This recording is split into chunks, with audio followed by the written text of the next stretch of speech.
Hakuna kijana wa mjini ambaye ameandikwa kazi hapo.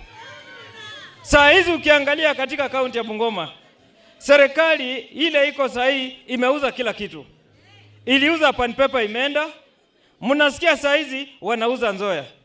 Wamekuja Sangalo, wamechukua eka 70, wameuza, wameweka industrial park.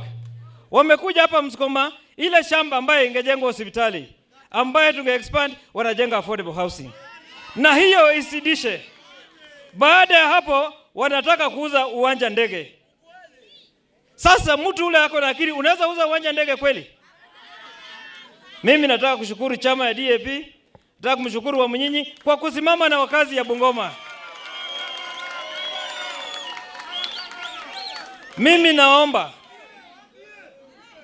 lazima uongozi ubadilike.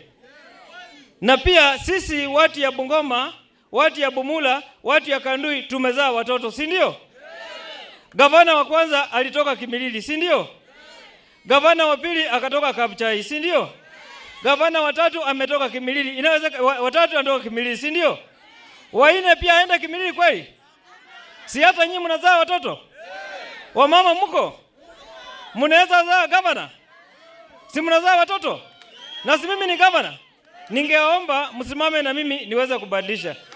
Kwa vile hatutaki